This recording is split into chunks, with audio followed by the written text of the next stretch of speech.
Hello students, today is the last part of exercise 7.3. In today's video, I am going to discuss the derivative of the question number 3, part number 3, in which the function y is equal to tangent inverse a plus b tangent x upon b minus a tangent x.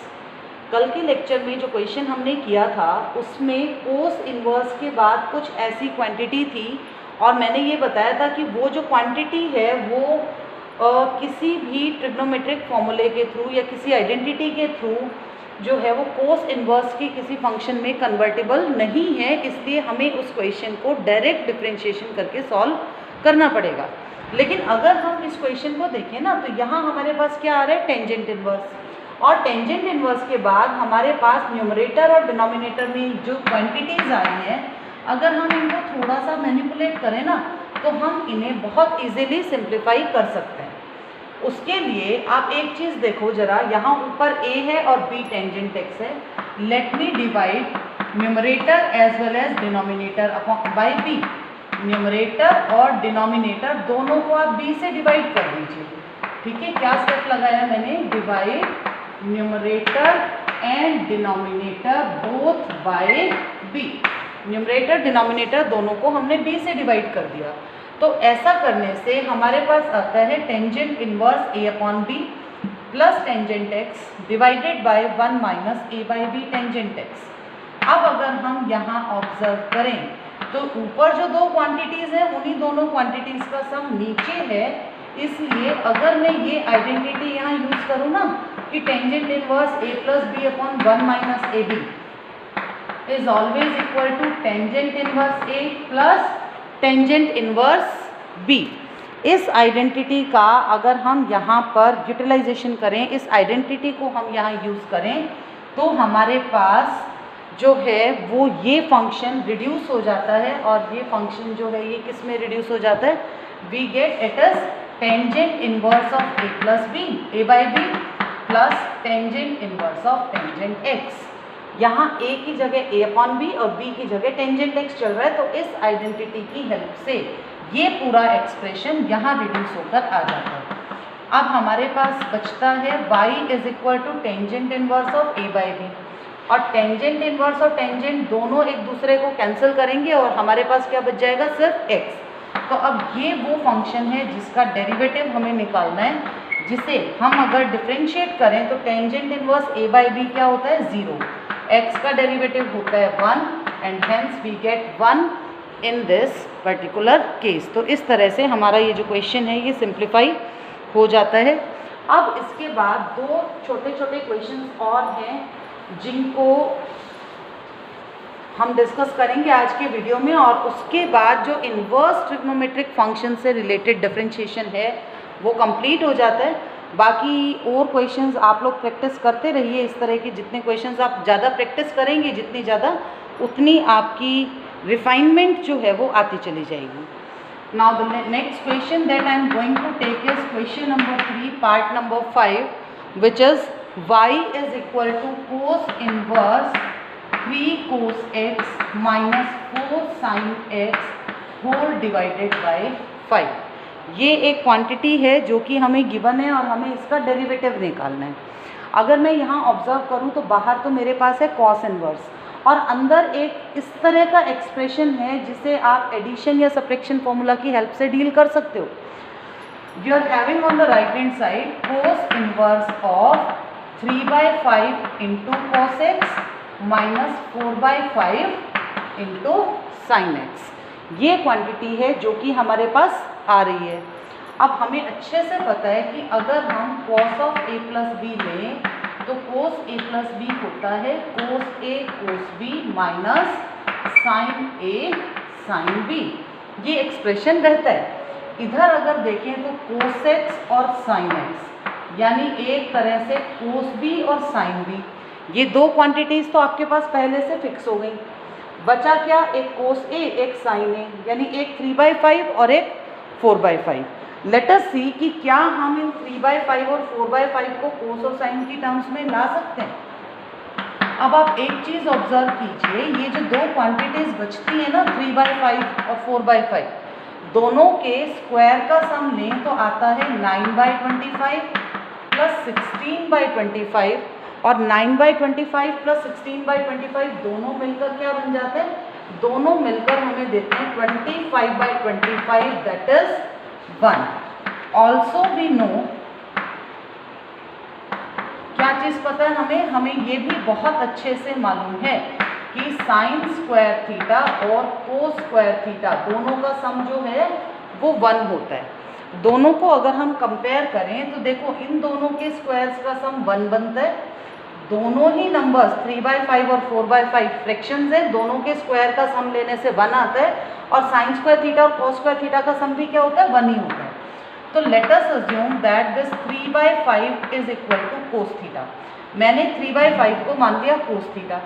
अगर 3/5 cos theta है और positive है तो obviously theta will lie in which quadrant, first quadrant. First भी हो सकता है, वैसे तो फोर्थ भी हो सकता है। Late us assume that theta lies in the first quadrant, क्योंकि अगर हम प्रिंसिपल ब्रांच को लेकर चले ना, 3/5 अगर कोस थीटा बनता है तो थीटा आएगा कोस इनवर्स 3/5, जिसके हिसाब से थीटा की वैल्यू 0 और पाई के बीच में रहनी चाहिए, और 0 और पाई के बीच में रहते हुए अगर थीटा फर्स्ट क्वाड्रेंट में होगा तभी उसकी वैल्यू पॉजिटिव आ पाएगी।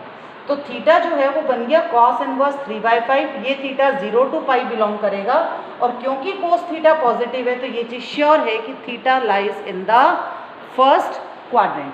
तो ये थीटा यहाँ फर्स्ट क्वाड्रेंट में लाई करता है। अब इस क्वांटिटी की हेल्प से अगर हम आगे चलें तो साइन थीटा की वैल्यू क्या आएगी। अब साइन स्क्वायर थीटा होता है 1 माइनस कॉस स्क्वायर थीटा, यानी 1 माइनस 3/5 होल स्क्वायर, जो कि 1 माइनस 9/25 यानी कि 16/25 बनता है। तो साइन थीटा की वैल्यू प्लस माइनस 4/5 आ जाती है। लेकिन क्योंकि थीटा फर्स्ट क्वाड्रेंट का एंगल है, ये हमने अजम्पशन लिया ही था, क्योंकि थीटा फर्स्ट क्वाड्रेंट में लाई करता है, इसका मतलब है कि साइन थीटा की वैल्यू पॉजिटिव ही आएगी and it will be equal to 4/5। तो साइन थीटा जो है वो 4/5 बन जाता है। मतलब जब हमने कोस थीटा को 3/5 लिया तो 4/5 किसकी वैल्यू आ गई, साइन थीटा की वैल्यू आ गई। अब जो y फंक्शन हमें दिया था वो फंक्शन था कोस inverse of 3/5 cos x minus 4/5 sin x। यहाँ पर आप इन वैल्यूज़ को सब्स्टिट्यूट कर दीजिए। 3/5 को आप लिखेंगे कोस थीटा, तो कोस थीटा cos x, माइनस 4/5 को लिखेंगे साइन थीटा, तो ये बना साइन थीटा साइन x। ठीक है, ये क्वांटिटी हमारे पास आ जाती है। तो y हो गया cos inverse of cos theta cos x minus sine theta sine x, which becomes cos of theta plus x। ठीक है, cos A cos B minus sine A sine B, addition formula for cosine, उसकी help से ये quantity cos theta plus x में convert हो जाती है, और कोस इनवर्स कोस को कैंसिल करेगा and we shall be left with only theta plus x। तो ये हमारे पास रह गया। अब थीटा क्या था, थीटा तो था कोस इनवर्स 3/5 प्लस साथ में क्या बचा है, x बचा है। Now our y function is equal to, y function कितना हुआ हमारा, जो y फंक्शन है ये बन जाता है थीटा प्लस x, यानी कि cos inverse 3/5 plus x, which shows that dy by dx is equal to 0 plus 1 that is 1। तो जो डेरिवेटिव आता है उस डेरिवेटिव की वैल्यू यहाँ आ जाती है +1। क्यों आ जाती है, क्योंकि कोस इनवर्स 3/5 जो है ये कांस्टेंट क्वांटिटी है। कांस्टेंट क्वांटिटी होने के कारण इसका डेरिवेटिव आएगा 0, और पीछे जो डेरिवेटिव है वो बनता है 1, तो 0 प्लस 1 1। ये हमारे पास इस क्वेश्चन का आंसर आ जाता है। बिल्कुल इसी पैटर्न पर क्वेश्चन नंबर 3 का जो लास्ट पार्ट है, part number 6, which is again one of the most important questions of this chapter. It can be taken, it can be dealt with in the same method. तो अगला जो question है और जो आज के लिए लास्ट क्वेश्चन है हमारा, वो है cos inverse 3x plus 4√1 minus x square divided by 5। ठीक है, ये क्वांटिटी हमारे पास है। आप चाहें तो इसे कैसे लिख सकते हो, cos inverse 3/5 into x plus 4/5 into 1 minus x square under the root. ये हमने लिख दिया इसको। अब जैसे हम प्रीवियस क्वेश्चन में चले थे, यहाँ पर सपोज करो मैंने ले लिया 3/5 है साइन थीटा। अगर 3/5 साइन थीटा है तो 4/5 कोस थीटा के इक्वल आ जाएगा। कैसे आ जाएगा, just as in the previous question. बिल्कुल प्रीवियस क्वेश्चन वाला कंसेप्ट लगेगा बेटा यहाँ, उसी तरीके से। क्यों, क्योंकि अगर 3/5 है साइन थीटा तो थीटा क्या बना, थीटा बना साइन इनवर्स 3/5। तो ये थीटा बिलोंग करेगा -π/2 टू +π/2।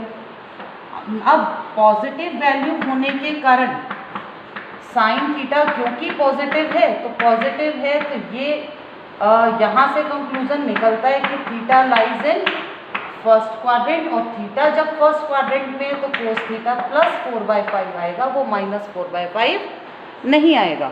तो इस कंसेप्ट को ध्यान में रखते हुए ये वैल्यूज़ हमारे पास आ जाती हैं।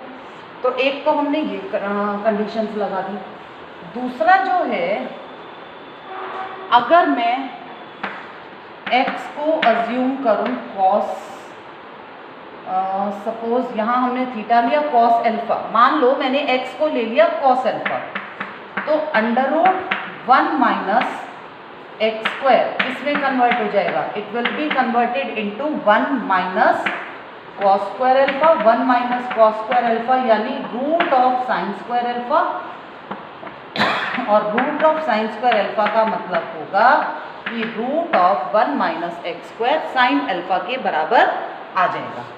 अब ये सारी पुटिंग जो है ये मुझे इस एक्सप्रेशन में करनी है, तो y किस में कन्वर्ट हो जाता है, y becomes cos inverse of sine theta cos alpha plus cos theta sine alpha. ठीक है, ये चीज़ हमारे पास आती है। अब जब ये क्वांटिटी हमारे पास आ गई तो इस क्वांटिटी को हम कैसे रीराइट कर सकते हैं, we may take it as cos inverse of sine of theta plus alpha. अब ये पॉइंट है जो कि मेन आपको समझना है। यहाँ एक्चुअली मैंने साइन का कंसेप्ट यूज़ क्यों किया, बीच में साइन क्या था, प्लस। ठीक है, हमारी कोशिश ये रहती है कि हम एडिशन फॉर्मूला को ही यूज़ करें, क्योंकि अगर हम सब्ट्रैक्शन फॉर्मूला को लेकर चलेंगे ना बेटा, तो सब्ट्रैक्शन फॉर्मूला के केस में क्या होगा कि यहाँ हमें ये डिसाइड करना पड़ेगा कि एंगल ए ग्रेटर है कि बी ग्रेटर है, थीटा ज़्यादा है कि अल्फा ज़्यादा है। और यहाँ ऐसा कोई पैरामीटर इस क्वेश्चन में नहीं दिया हुआ जिसके बेसिस पर आप ये बता सको कि थीटा की वैल्यू ज़्यादा है कि अल्फा की वैल्यू ज़्यादा है। तो हम थीटा माइनस अल्फा लेकर चलें कि हम अल्फा माइनस थीटा लेकर चलें, ये चीज़ डिसाइड करना बड़ा मुश्किल है यहाँ पर। तो ये डिसीज़न एडिशन फॉर्मूला के केस में बिल्कुल ख़त्म हो जाता है। कोई ज़रूरत हमें इस चीज़ की नहीं रहती कि हम ये सोचें कि थीटा ज़्यादा कि अल्फा ज़्यादा, थीटा अल्फा से ज़्यादा हो या अल्फा थीटा से ज़्यादा, उससे कोई फ़र्क नहीं पड़ता, क्योंकि जब हम एडिशन फॉर्मूला यूज़ कर रहे होते हैं तो थीटा प्लस अल्फा और alpha plus theta they are considered to be the same quantities just because of commutative property of addition. तो यहाँ बीच में प्लस का साइन था, एडिशन फॉर्मूला लगाते हुए प्लस का साइन आता है जब हम sine of A plus B लेते हैं, और sine of A plus B का एक्सपेंशन होता है sine A cos B plus cos A sine B. तो उस सिचुएशन को अवॉइड करने के लिए कि हम थीटा माइनस अल्फा लेकर चलें कि अल्फा माइनस थीटा लेकर चलें, वो डिसीजन हमारे लिए भारी ना पड़े, इसलिए हमने क्या किया, हमने एडिशन फॉर्मूला का कंसेप्ट लगा दिया, जिसके कारण यहाँ कोस की बजाय किसका फॉर्मूला आ गया, साइन का फॉर्मूला। साइन वाली क्वांटिटी जो है वो यहाँ पर आ गई। अब ये जो साइन की क्वांटिटी आपके पास आई है, इसको आप चाहो तो अब आप इसे कोस में कन्वर्ट कर सकते हो। कैसे, आप इसे ऐसे लिख दो, cos inverse of sine theta plus alpha means cos of π/2 minus theta minus alpha. 90 degree में से आप ये क्वांटिटी माइनस कर दोगे तो साइन वाली क्वांटिटी कोस में कन्वर्ट हो जाती है। तो कुल मिलाकर अब आपके पास आया कि y is π/2 minus theta minus alpha. ठीक है, ये चीज़ आपके पास आ गई। अब नेक्स्ट क्वेश्चन है कि what is theta and what is alpha. अब साइन थीटा तो हमने लिया था 3/5, तो थीटा क्या बना, थीटा बना साइन इनवर्स 3/5। कोस अल्फा को मैंने x लिया था, तो अल्फा क्या बनेगा बेटा, अल्फा बनेगा कोस इनवर्स x। तो ये कंडीशंस अगर हम यहाँ लगा दें तो y जो है वो कितना आ जाता है, π/2 माइनस साइन इनवर्स 3/5 और अल्फा कितना था, अल्फा था कॉस इनवर्स x। ये सारी वैल्यूज़ मैंने यहाँ सब्स्टिट्यूट कर दी। अब इसमें जब हम डेरिवेटिव अप्लाई करेंगे तो dy/dx क्या आना चाहिए, π/2 कांस्टेंट है इसलिए डेरिवेटिव 0, साइन इनवर्स 3/5 भी कांस्टेंट है इसलिए डेरिवेटिव 0, माइनस कोस इनवर्स का डेरिवेटिव होता है -1/√1 माइनस x²। तो कुल मिलाकर आंसर आ गया 1/√1 माइनस x²। ठीक है। अब एक और मजे की बात देखो इसी क्वेश्चन के अंदर, अगर इसी क्वेश्चन में मैंने अजम्पशन को थोड़ा रिवर्स करके लिया होता, थोड़ा रिवर्स करके कैसे, मैं एक बार रब कर रही हूँ इस पूरी क्वांटिटी को।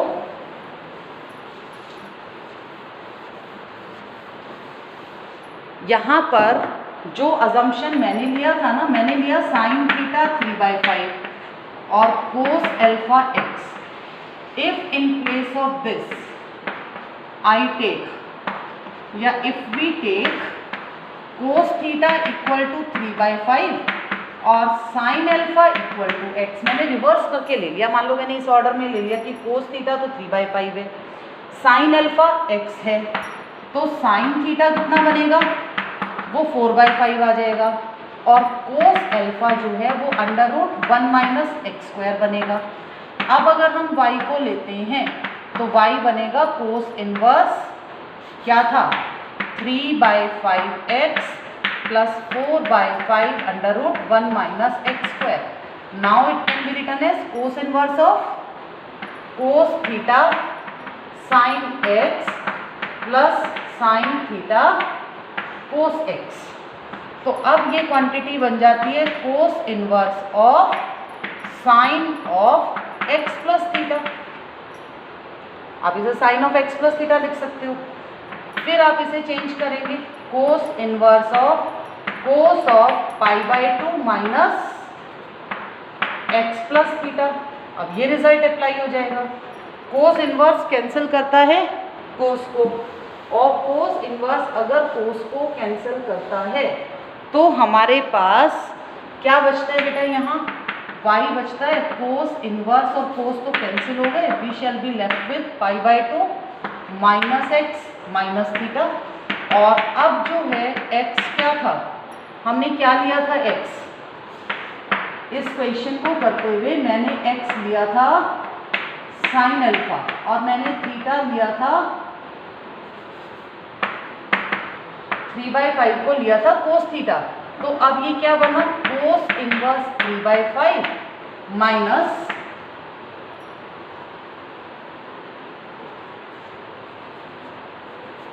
कोस theta sine alpha, sine theta cos alpha which is equal to, alpha का एंगल चल रहा है ना हमारा, तो साइन अल्फा को हमने साइन थीटा। तो अगर ये वैल्यूज़ हम यहाँ रखें तो हमारे पास आता है cos of π/2 minus x minus alpha और अल्फा की वैल्यू आ जाती है साइन इनवर्स x। अब अगर हम डेरिवेटिव लेते हैं तो ये आता है 0, ये भी 0 और ये आंसर आया माइनस में। अब आपको लगेगा ये तो कंट्रोवर्सी है, तो बेटा ये कंट्रोवर्सी इसलिए है क्योंकि हमारा अजम्पशन कैसे चल रहा है ये उस पर डिपेंड करेगा। On the basis of assumption we are getting answer. जब मैंने x को साइन अल्फा लिया तो आंसर मेरे पास ये वाला आता है, अगर मैं x को कॉस अल्फा लेती हूँ तो मेरे पास आंसर प्लस में आता है। हो सकता है बुक में भी आंसर प्लस में गिवन हो, but all these things depend upon the assumption that we have taken in the question. So on the basis of assumption both answers are considered to be correct। दोनों answer सही माने जाते हैं। ऐसा कुछ नहीं है कि वो आंसर गलत था ये सही है या वो सही है ये गलत था, both answers are acceptable in such cases। ठीक है, with this we come to the end of exercise 7.3। Thank you very much।